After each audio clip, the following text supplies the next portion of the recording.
Boise. What's going on, everybody, and good morning. Welcome to the Jersey to Vegas podcast. My name is Pete Isip.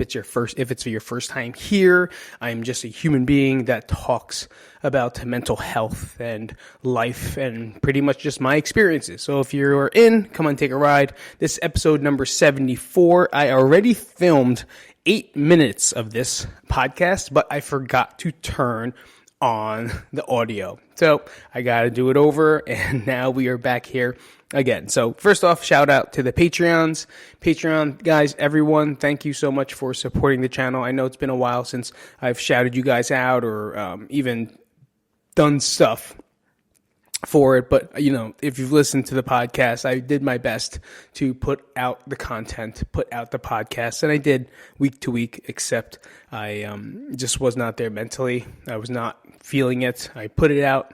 I just didn't have the energy. Any more extra steps like setting up the camera and then setting up the audio and setting up the mic would have made me quit. It would have made me not do it. So the best option for me is just to put on the lapel mic, put on my phone and go live on YouTube, and then I could transfer it to Spotify. Anyway, thank you guys for understanding. Thank you guys for all your support. Thank you guys for all your help. If you guys are interested in supporting this channel and or podcast, please feel free to go to patreon.com/Jersey to Vegas, and you can pick whatever option you want there. So moving forward, this episode number 74. Last week I definitely said 74, but it was 73.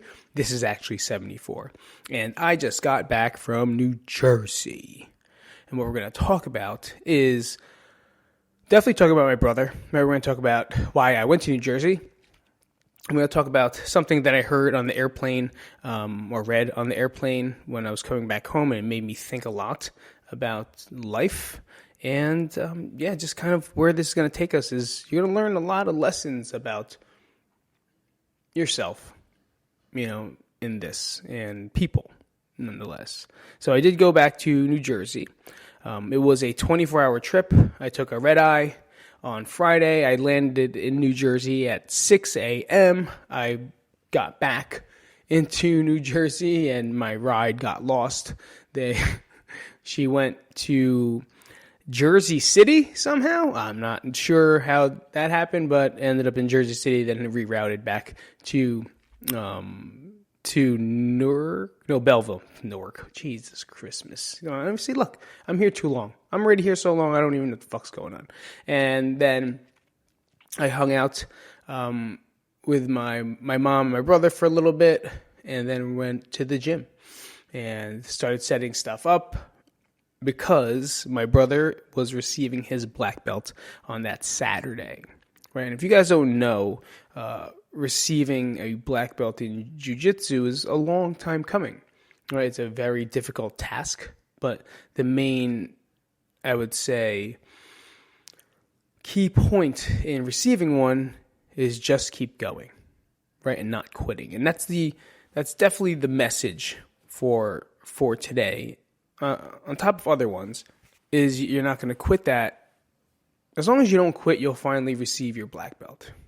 Right, but it takes a lot of work. It takes a lot of dedication. Right, it just sounds like a meme right now. Hard work, dedication, no sleep. That's not what we're saying. Right, sleep a lot, work hard, work soft, be dedicated, be consistent. Take your time when you need to take your time. Right, you got to put some other words in there. I was all big into that era in like 2011, 12. Like, hard work, never sleep. I was like, I don't sleep because I'm bipolar.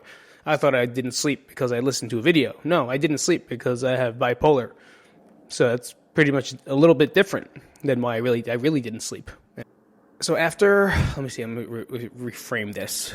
So Kurt Pellegrino, who is my brother's first professional MMA fight, mixed martial arts, back in 2000, I can't remember. I want to say 8. I'm probably wrong. It could be 5.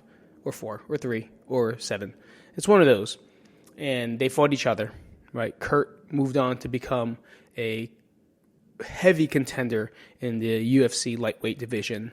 And from there on, Jay also fought many other UFC champs like Frankie Edgar, other guys like, what's that guy's name? Mike Easton, right? But the list goes on. goes on and on. Kurt made it into the UFC. Jay was still trying to understand and learn more. Jay was just a fighter. Jay was a tough kid. That's it. Right? How he learned was just a bunch of guys in a place called Bama in Elizabeth, New Jersey. Right? Showed up. Jay wrestled and just knew how to punch and take some punches and throw more punches. And that's all these guys did. They put gloves on, put mouthpieces in, maybe headgear, maybe. I'm not even sure if they did. And they just drilled, punched each other, sparred, whatever it was. And that's the way the sport was then, right? There wasn't really a sanctioned thing. I guess it was sanctioned, but it wasn't really as structured as it is today. Right? Obviously, when something starts versus 10 years, 20 years later, there's obviously some type of growth there, right? Just like strength training. It's ridiculous now. There's too much to fucking learn. It's too much to understand, but it's true. It evolves, and like anything else evolves. So Jay was there, and he went down the shore, moved down the shore to train with Kurt, to learn from Kurt, because Kurt was very good in jiu-jitsu. He's a very good jiu-jitsu black belt. And Jay wanted to learn because that was something Jay was lacking. He had the wrestling, he had the striking. He just always never had that jiu-jitsu part of everything. So he went down to learn. And when he learned, like, I didn't even understand how he evolved so fast from belt to belt. And he got it. He understood it. It made sense to him. And so they bonded and made a really strong relationship, those two. Now, Kurt ended up coaching him in many of his fights. He became his coach. So fight after fight, Kurt was now coaching Jay in the world of fighting. And that's where that bond began. And as Jay moved away, Jay left there as a brown belt. I believe it was like 8 years ago. And, come things, you don't get to train there as much. So now he's not training with Kurt anymore because of the distance, right? And doing his own things up here. That time goes away. So how do you get your black belt when you're not training with the person that, that's your coach usually? So time goes by and Jay's evolving as a person, right? He's moving as a human, opened up the school himself, teaching kids to be better. And then it brings us here till today. And it's a long, long journey, right? It's a long journey. And that's what people don't understand about it. It's like, you'll get your stuff, right? There's I feel like there's a couple of key principles here, right? Show up, work hard, work smart and hard, right? Just be consistent in anything. Just keep going, right? Just don't quit and be a good human being that shares knowledge and values. You're a black belt. I feel like that's a recipe for life right there. Be someone that shares good values with other people, your friends, your family, your children, right? Show up whenever someone needs you. Show up. Just be there. Show up. Your kids need you. Show up. Be consistent in whatever it is you're doing. Yeah, you're going to have bad days. You're going to be tired. Yeah, take off. It's fine. But keep fucking moving. Like this podcast, I'm fucking beat sometimes. I don't do shit. Fucking just keep going. There's nothing gets out of this. I get nothing out of this except for talking to you. That's it. And maybe you get fucking one thing out of this. And that's the value that I'm trying to spread to you guys. Right? And just be a good human being. That's life's fucking equation. Right? That's life's a fucking equation. And I'm going to jump right to the quote I read. It said, everyone should think, it was definitely an Indian guy, everybody should think about being dead. Was that good? Because that's what it sounded like to me. In my head, I was like, fuck yeah. I think about being dead every day. I think about dying all the time. It's ridiculous. That's how much I think about dying. Like, I have things called just in case I die. It's in my Google Docs. So if I die, go to my Google Docs. It's just in case I die, then you can click it. When I travel, I send letters to people to not open it unless I die. So if you're that person, be careful, because if the plane goes down, you got to open it, and then it's going to tell you everything you need to do just in case. So that's how much I think about dying. But this whole thing is making me think about, those are like the rules of life, right? Those are my rules of life for sure. What would people do when you were gone. Right? And everyone says this, like, think about your funeral. Who's going to show up? Are they going to cry? But it's true. Like, did you make an impact? So instead of that vision, did you make an impact in other people's lives? What did you do to impact someone else's life besides your own? I'm not saying you need fucking 3,000, 10,000, 25,000 followers on Instagram. You have to impact all of them as an influencer. No, motherfucker, how did you influence your child? How did you influence your brother? How did you influence your younger sister? How did you influence your parents? How did you influence your friends? Right? That created such an impact that they're going to miss you when you're gone. You know, and think about the things that when you die, or if you were going to die, what are you going to be concerned about? Is it your money? Is it going to be your house? You're going to hang out in your house by yourself? If you're going to die? You're going to drive your car? It's fast and looks cool? Most likely going to spend time with the people you love and care for. I'm thinking so. If you have 24 hours, is that what you're going to do? I mean, some people are different. Some people might purge the shit out of themselves, fucking get out there, kill people, and stab motherfuckers. But I don't know. To me, that's not what I think. I put money, most likely not. You really have to think about the impact that you're leaving into this world. And that's what I believe is the most important thing in life. Hands down. Hands down. So I'm sorry the camera fucking went off at some point in life. I don't know when, but I'm not doing this fucking thing over again because I was just going into it and really pushing into this part of the podcast. I'm not changing it again. Fucking, and that camera's done. Guys, you'll never see that camera again. I love you. I love you, Canon 7D, but he's fucking old. It's time for him to go. It's time for him to just hang out in my closet for a while till my kids will want a camera and they think they're cool and then they want to use it because it's going to be an older camera. I like saving things like that. But anyway, thinking about death and dying, like, I believe will give you some insight into what you think is important. Right now, if your choices are not the choices that I am, I'm not going to judge you. But for me, the choice is, if I was going to die in a couple hours, the most value that I'm going to do is my family. And I will spend as much time and spend as much money and give them everything that I can in that 24 hours. I believe that's the most important thing to me. And so what you need to do is question it. Like, if you were dead, not what would people say? Right, but I guess so. But have you made an impact on their life, in their lives? Have you done anything? This is what you're, like I said, followers, and that's irrelevant. Irrelevant. It's irrelevant to impact. That number makes 0 sense. I thought it did. I thought it did at a point. I thought it did. That's why I still do this with a couple people watching. Because I know somewhere this video or voice will create some impact in someone's life somewhere down the line. Because it's not going nowhere. It's on the internet. It's never leaving. It's forever. This is forever. You guys can watch this in year 3023 and it's still going to be the same podcast. And most likely people then will be still talking about the same shit we're talking about now. Anyway, so let's get back to the story of why we're there. I was there for my brother, right?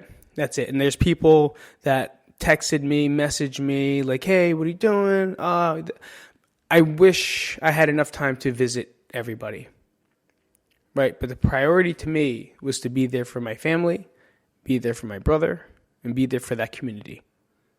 Now, if I had some extra time somewhere and I got a glimpse of light to meet up real fast, I'm walking, meet me at the coffee shop, meet me here, we'll do this.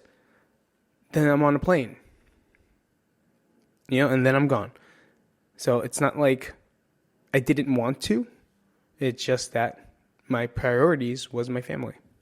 And if other people fit into that, well, then that was perfect. And then it worked out. But I'll be back. That's not it. But the thing with Jay is that he completely deserves this black belt and deserved the black belt. And the black belt is not a representation of jiu-jitsu, right? That's why I believe that I was so emotional there and crying, but happy, but excited, but sad, but confused, and had so many fucking emotions while I was sitting there trying to videotape and not making sniffles come out on the camera because I was holding it and it was shaking the entire time and definitely heard sniffles. But it represents him to his fullest. It was almost not a closure, but a closing to an era. Everyone knows Jay in different phases of Jay Isip, right? You know, high school Jay. Maybe some of you guys motherfuckers know grammar school Jay, right? Number 5 is alive t-shirt, so cool. Some people know high school Jay. Some people know wrestler Jay. Then you know I have a barbershop in my bedroom Jay, and then I work for a barbershop Jay, and then you know fighter Jay. Right? Most of the people know Fighter Jay, but between Fighter Jay, there's Down to Shore Jay too. You don't know that guy because that's when Jay moved down to shore to become a better fighter. Right? So the people down the shore know Down the Shore Jay, and then people up here know Jay as let's go to Atlantic City, time for Jay to fight Jay. There's a lot of different Jays. Then you have Michael Jays, and then you have MJ Capital, Stock Market Jay, that funded Barbershop Jay. And then there's the Gumad Jay. Hey, Goomba, not Gumad, that's a fucking woman. Gumad, I said it again. Goomba Jay. And then you had Michael J. Right? Then after Michael J, there was Lala J. And after Lala J, Wrestling Coach J. Wrestling Coach J is where everything turned. Wrestling Coach J is where I found him reach his heart. It's a point in his life where it used to be about money and reaching for, I don't want to say fame, but in fighting, he was reaching for a win. He was reaching to win. And he fucking gets so close, but he just didn't get it. And it would drive him to do more, and it would drive him to do more. And then when he took on the role of coaching, you saw this switch in him. And for me, I saw it with a kid named Whiskey River. I don't know his name, but that's the point in my mind where I realized Jay's going to enjoy coaching and taking care of kids and putting them under his wing. I don't know if that was the first kid, sure, but to me, in what I experienced, that was a kid that I saw his eyes light up when Jay talked to him. Or his mind opened up when Jay helped him. And then from there was another kid, and then another kid, and then another kid, and another kid. But you watched him give his heart, give his money, give his energy, and give his love to these kids. He helped them become better human beings. He impacted these kids' lives. And that's the main goal that we look for. So he was a brown belt for a long time. Right? He was a brown belt for a long time. In the transition of him becoming the best human being possible.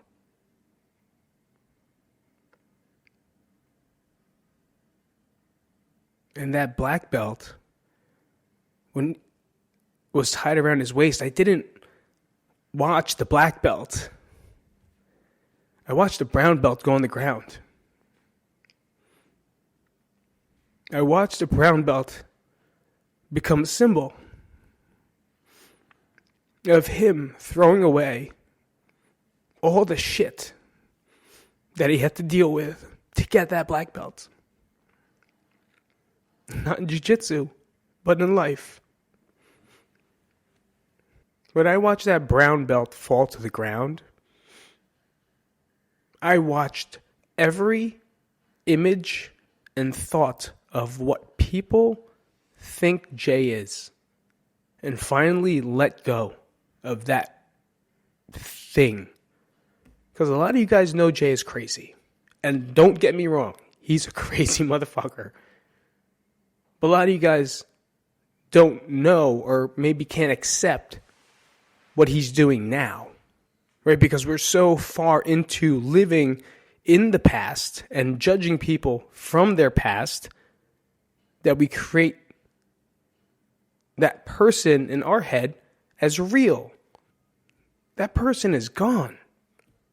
That brown belt is now gone. He has a lot of skill and values he learned while underneath that belt. But now he can finally say, it's over. And now I can learn more and teach more and be more. Now, like I said, this is the way I interpret it. This is not what anyone has to understand or interpret. But for you as a lesson, as a listener, think about the times that you fucked up. Think about the times that you were judged negatively. Think about the times you've done wrong. It doesn't define you. It doesn't define you. It's not who you are. We're not that person. You're not the person. You're not the same person ever. Ever. When you're walking through the street on Monday and you're doing great and you're feeling good and you're fucking on top of the world, you're great. And you twist your ankle. Now on Tuesday, you're a hot, miserable mess. There's no way possibly you're the same person. The only person you are is the one you hold inside your heart. Not what you do, not what you feel, not what people think you are. It's what you hold in your heart. You'll be the same person that way. People do know him as Crazy Jay, right? People know him as Tough Jay. People know him as I'm going to punch you straight in the mouth Jay. And all of those are true. He will do all of that easily. That's not who he is. What he is what earned him the black belt. Loving. He loves those kids. He'll do anything for them.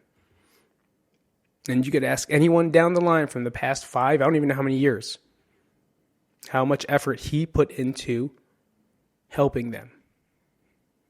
He put into making them better. Making them believe that there's more to life than just an image. Or there's more to life than just winning. Because it's not about the win. It's about the struggle. It's about the fucking struggle to win. Will you win? That is not a guarantee. That is not a guarantee. Will there be a struggle? That's a guarantee. Now, how do you face that struggle? That's where you learn. That's where we learn. If we win, fucking great. Reward. Perfect. If you lose, more struggle. How do you act when you lose? Do you fold? Do we quit? It's easy. Trust me, guys. I know it's easy to quit. That's why this podcast was made. I wanted to quit. I wanted to quit really bad. I wanted to quit this game called life. But something inside me, which I believe, as they will say, is the fighter in you, made me believe that I could fight more. That I could become something else. That I don't have to be that image in the past. That I don't have to be that person everyone thinks I am or calls me. I'm Coach I.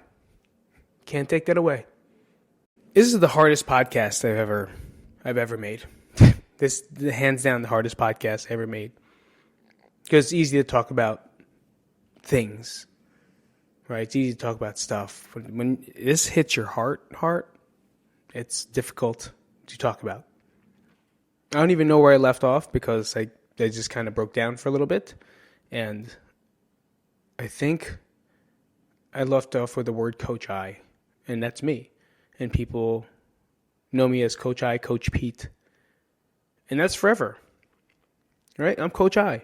I'm a wrestling coach that beat the shit out of kids and made sure they worked hard, but also listened to them and was good cop versus bad cop, right? And then there's Coach Pete, who was Crank Pete, who was crazy, funny, made working out great, made working out fun, or made working out terrible for you and you hated me and you quit because of it.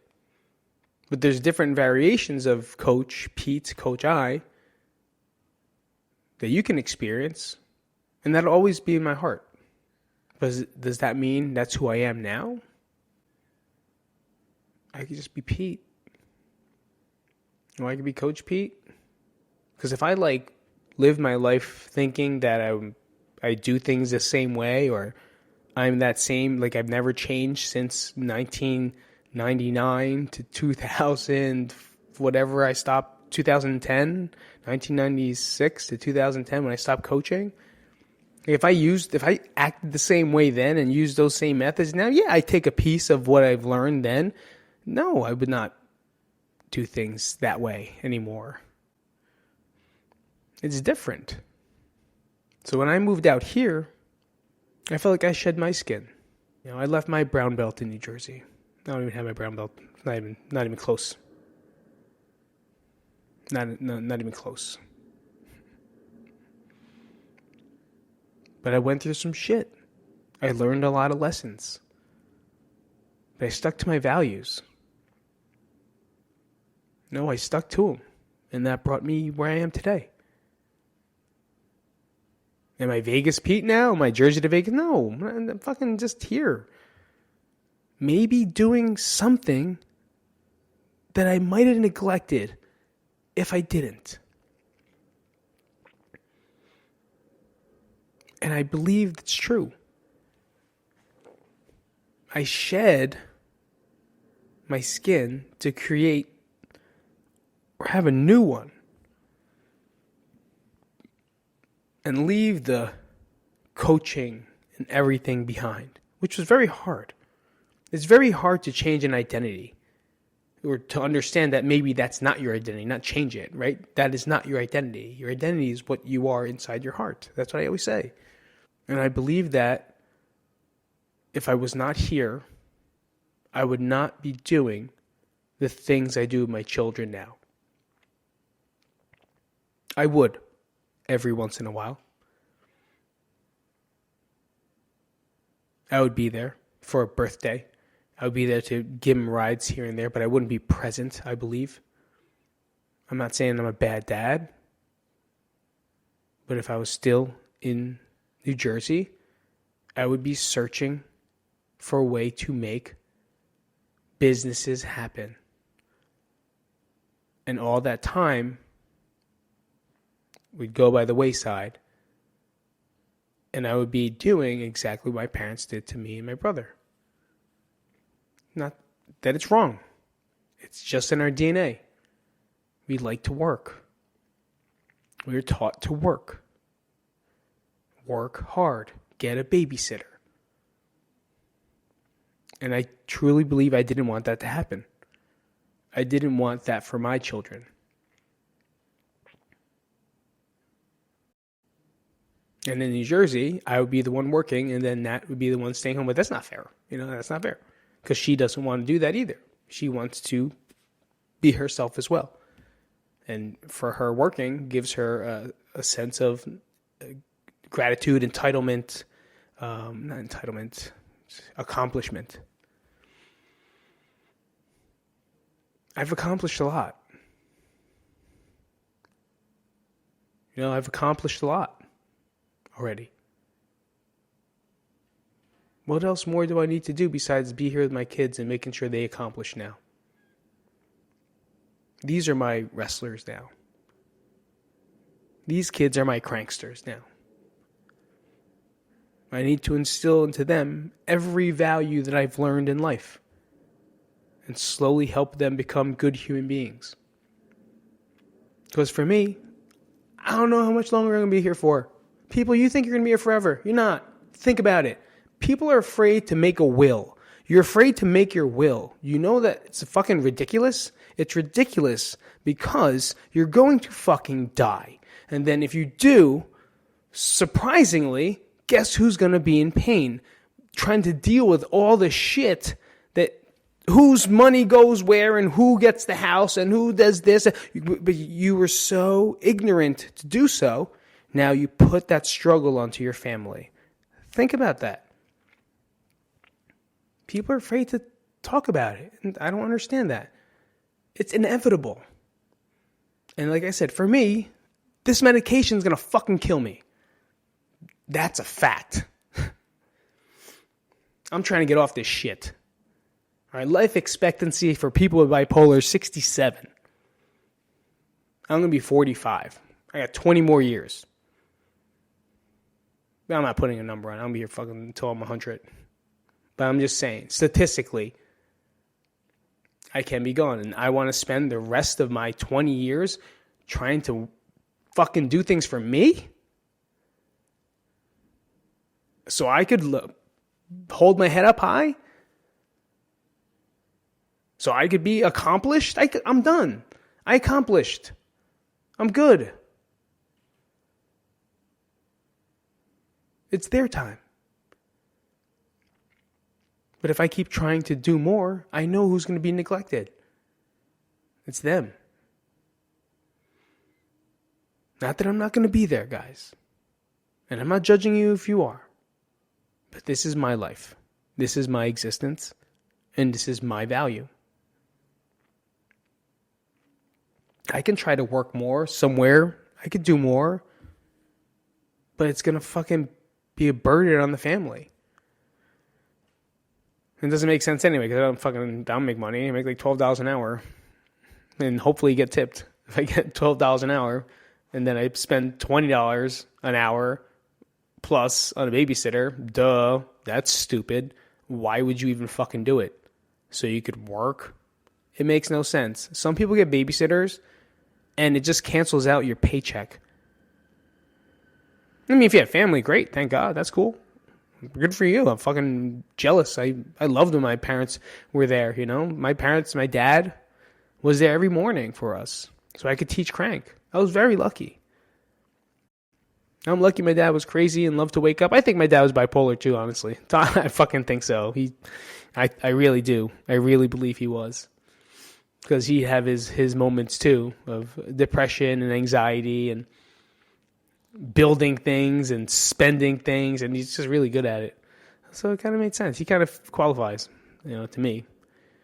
But I was lucky to have them, so I can help you. Right? Who the fuck else is gonna wake up that early in the morning to teach, so I could teach a 5 o'clock class? Well, mom and dad's gonna wake up at 4, be at your door at 4:15. He was always early too. Just fucking sit on the couch and wait till they wake up. And then he'd hang out with them, feed them breakfast. And then I'd come after 2 classes, and then I'd take them to school. Then it was done. And then I would take Sage to the gym at 9 for 9 and 10. Unless he wanted to stay, but if he usually didn't, that was no big deal. She was still a baby. And I would take her home, and I'd watch her, and then I would leave once we switched. Once we pick up Nat, 3, right? We get Nat back to Nutley, and then I go teach 4:30, 5:30, 6:30, and carries on that way. You make it work, right? Made it work. But I know for a fact that if I didn't move out here, I'd be trying to reach something else. I'd be trying to accomplish something else. And I do YouTube. And I do Instagram kind of now. I kind of stopped. I just put my personal life fun stuff in there. It's just oversaturated and tired. But I just do it to send a message. I do this shit to send a message. And that's it. I do this shit to maybe one day a person needs it. Needs to hear it. Needs to click it. And even more so, my kids listen to it. And have something besides pictures of me, picture of me is cool. A video of me, that's real shit. That's real shit. But like I said, the reason I went to New Jersey was to be there for my brother. Just like I want to show up for my kids, Jay's still my kid, technically. No matter what. I love him with all my heart. And just like any parent, you don't want to see them hurt or suffer. But at the same time, you want to see them proud and hold their head up high for accomplishments, for things that they deserve. And he deserves it. He deserved that black belt more than anyone else understood. Because the black belt wasn't the representation of jiu-jitsu. The black belt was a representation of closing on life. Because the brown belt was such a long struggle of ups and downs and learning and lessons. Not in half guard. Not in butterfly. In fucking life. And people only know him in phases of his life. Not the collective. And his brown belt collective was very difficult. But you know what? He's still here. I just ruined the line. You know what? He's still here. He's still pushing. He's still learning. He's still teaching other people how to avoid mistakes, how to be better, how to show love, how to know value, how to know their value. Not like telling you should do this. No, it's how do you know your own values? How do you create your own self? And that's what you can't learn in school. That's not what you're going to learn in places. That's not what you're going to learn from some of your parents. My parents want me to be a fucking doctor. It's like they're going to shoot values into you. Is that really what you want? He's showing kids how to create value for themselves and understand themselves, their self-being. Who are they as a person? Who are they as a child becoming a person?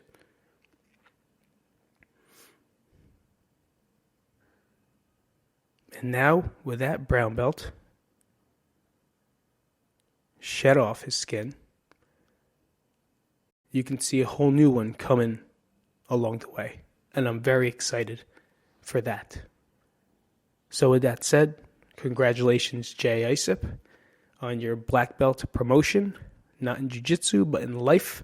And everyone there is super proud of you, super excited for you, and can't wait to see what is to come of you. And I'm super proud of you as well. Guys, thank you so much for coming out to this Jersey to Vegas podcast. My fucking emotions are everywhere, and I will talk to you guys next week. Thank you guys. Patreon, I love you, and I'll see you guys next week. Peace out, everybody.